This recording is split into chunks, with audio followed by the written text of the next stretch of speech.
unless you show up to those schools, unless you pay attention to those teachers, unless you listen to your parents and grandparents and other adults, you're going to need a good education for every single one of those careers.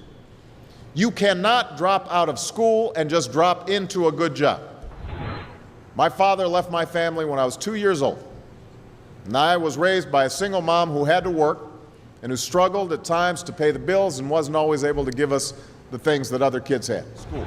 There is no excuse for not trying. Where you are right now doesn't have to determine where you'll end up. No one's written your destiny for you. They face challenges in their lives just like you do. In some cases, they've got it a lot worse off than many of you. But they refuse to give up. Hello, everybody. Thank you. Thank you. Thank you, everybody. All right, everybody, go ahead and have a seat. How's everybody doing today? How about Tim Spicer?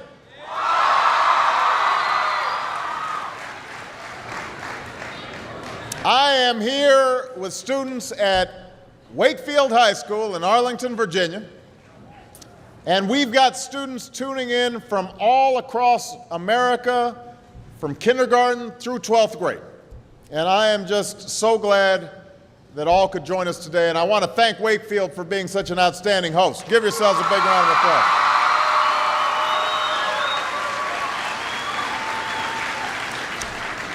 Now, I know that for many of you, today is the first day of school. And for those of you in kindergarten or starting middle or high school, it's your first day in a new school, so it's understandable if you're a little nervous. I imagine there's some seniors out there who are feeling pretty good right now, with just one more year to go. And no matter what grade you're in, some of you are probably wishing it were still summer, and you could have stayed in bed just a little bit longer this morning. I know that feeling. When I was young, my family lived overseas. I lived in Indonesia for a few years, and my mother, she didn't have the money to send me where all the American kids went to school, but she thought it was important for me to keep up with an American education. So she decided to teach me extra lessons herself, Monday through Friday, but because she had to go to work, the only time she could do it was at 4:30 in the morning. Now, as you might imagine, I wasn't too happy about getting up that early. And a lot of times I'd fall asleep right there at the kitchen table. But whenever I'd complain, my mother would just give me one of those looks and she'd say, "This is no picnic for me either, Buster." So I know that some of you are still adjusting to being back at school, but I'm here today because I have something important to discuss with you. I'm here because I want to talk with you about your education and what's expected of all of you in this new school year. Now, I've given a lot of speeches about education, and I've talked about responsibility a lot. I've talked about teachers' responsibility for inspiring students and pushing you to learn. I've talked about your parents' responsibility for making sure you stay on track and you get your homework done and don't spend every waking hour in front of the TV or with the Xbox. I've talked a lot about your government's responsibility for setting high standards and supporting teachers and principals and turning around schools that aren't working, where students aren't getting the opportunities that they deserve. But at the end of the day, we can have the most dedicated teachers, the most supportive parents, the best schools in the world, and none of it will make a difference. None of it will matter unless all of you fulfill your responsibilities. Unless you show up to those schools, unless you pay attention to those teachers, unless you listen to your parents and grandparents and other adults and put in the hard work it takes to succeed. And that's what I want to focus on today, the responsibility each of you has for your education. I want to start with the responsibility you have to yourself. Every single one of you has something that you're good at. Every single one of you has something to offer. And you have a responsibility to yourself to discover what that is. That's the opportunity an education can provide. Maybe you could be a great writer, maybe even good enough to write a book or articles in a newspaper, but you might not know it until you write that English paper, that English class paper that's assigned to you. Maybe you could be an innovator or an inventor, maybe even good enough to come up with the next iPhone or the new medicine or vaccine, but you might not know it until you do your project for your science class. Maybe you could be a mayor or a senator or a Supreme Court justice, but you might not know that until you join student government or the debate team. And no matter what you want to do with your life, I guarantee that you'll need an education to do it. You want to be a doctor or a teacher or a police officer? You want to be a nurse or an architect, a lawyer or a member of our military? You're going to need a good education for every single one of those careers. You cannot drop out of school and just drop into a good job. You've got to train for it and work for it and learn for it. And this isn't just important for your own life and your own future. What you make of your education will decide nothing less than the future of this country. The future of America depends on you. What you're learning in school today will determine whether we as a nation can meet our greatest challenges in the future. You'll need the knowledge and problem-solving skills you learn in science and math to cure diseases like cancer and AIDS, and to develop new energy technologies and protect our environment. You'll need the insights and critical thinking skills you gain in history and social studies to fight poverty and homelessness, crime and discrimination, and make our nation more fair and more free. You'll need the creativity and ingenuity you develop in all your classes to build new companies that will create new jobs and boost our economy. We need every single one of you to develop your talents and your skills and your intellect so you can help us old folks solve our most difficult problems. If you don't do that, if you quit on school, you're not just quitting on yourself, you're quitting on your country. Now, I know it's not always easy to do well in school. I know a lot of you have challenges in your lives right now that can make it hard to focus on your schoolwork. I get it. I know what it's like. My father left my family when I was 2 years old, and I was raised by a single mom who had to work and who struggled at times to pay the bills and wasn't always able to give us the things that other kids had. There were times when I missed having a father in my life. There were times when I was lonely and I felt like I didn't fit in. So I wasn't always as focused as I should have been on school, and I did some things that I'm not proud of, and I got in more trouble than I should have. And my life could have easily taken a turn for the worse. But I was lucky. I got a lot of second chances, and I had the opportunity to go to college and law school and follow my dreams. My wife, our First Lady, Michelle Obama, she has a similar story. Neither of her parents had gone to college, and they didn't have a lot of money. But they worked hard, and she worked hard so that she could go to the best schools in this country.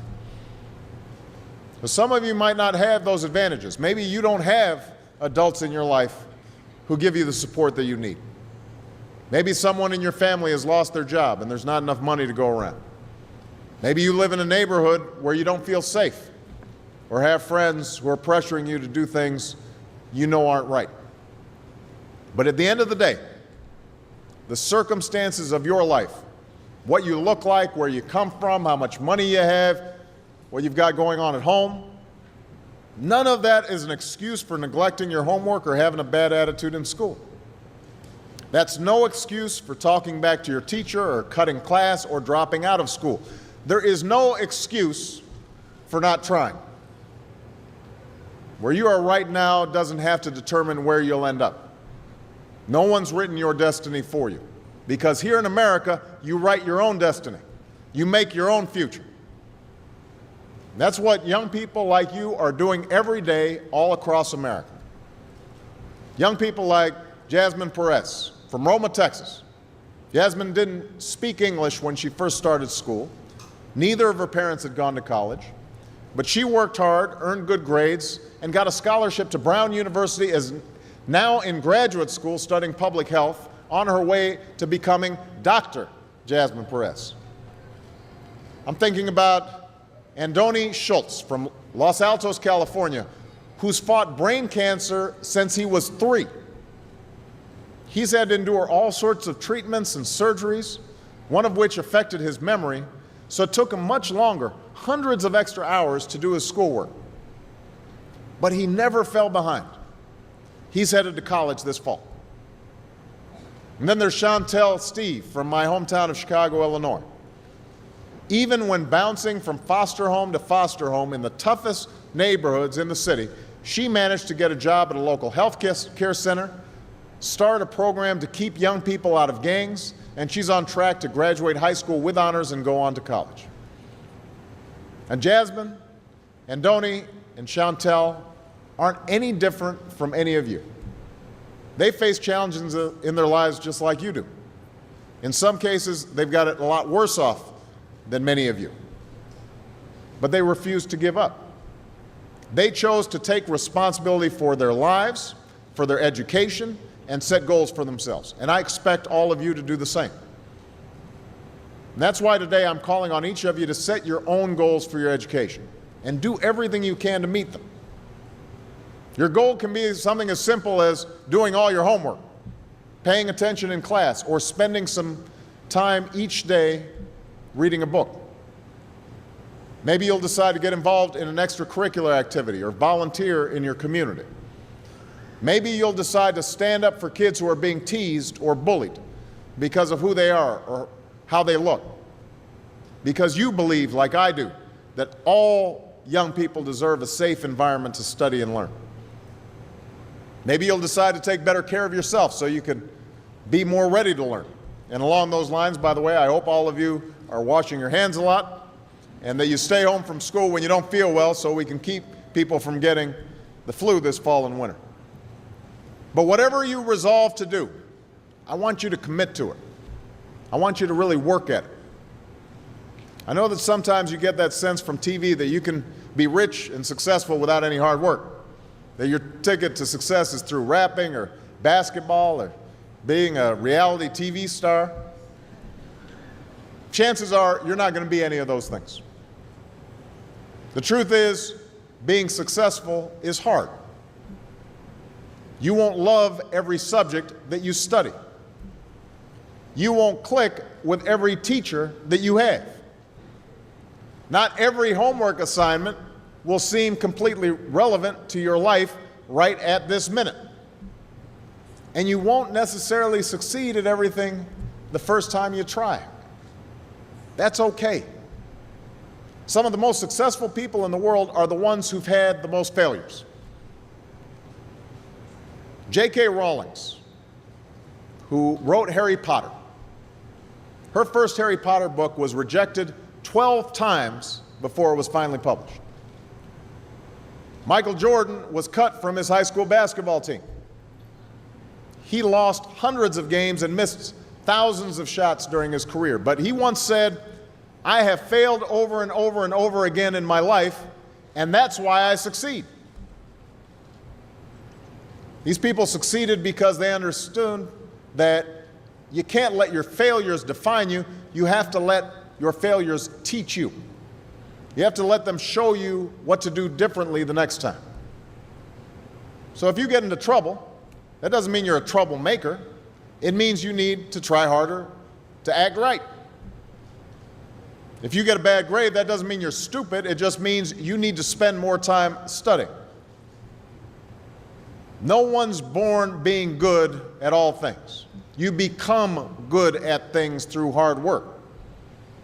You're not a varsity athlete the first time you play a new sport. You don't hit every note the first time you sing a song. You've got to practice. The same principle applies to your schoolwork. You might have to do a math problem a few times before you get it right. You might have to read something a few times before you understand it. You definitely have to do a few drafts of a paper before it's good enough to hand in. Don't be afraid to ask questions. Don't be afraid to ask for help when you need it. I do that every day. Asking for help isn't a sign of weakness, it's a sign of strength, because it shows you have the courage to admit when you don't know something, and that then allows you to learn something new. So find an adult that you trust, a parent, a grandparent, or a teacher, a coach, or a counselor, and ask them to help you stay on track to meet your goals. And even when you're struggling, even when you're discouraged, and you feel like other people have given up on you, don't ever give up on yourself. Because when you give up on yourself, you give up on your country. The story of America isn't about people who quit when things got tough. It's about people who kept going, who tried harder, who loved their country too much to do anything less than their best. It's the story of students who sat where you sit 250 years ago and went on to wage a revolution, and they founded this nation. Young people. Students who sat where you sit 75 years ago, who overcame a depression and won a world war, who fought for civil rights and put a man on the moon. Students who sat where you sit 20 years ago, who founded Google and Twitter and Facebook and changed the way we communicate with each other. So today, I want to ask all of you, what's your contribution going to be? What problems are you going to solve? What discoveries will you make?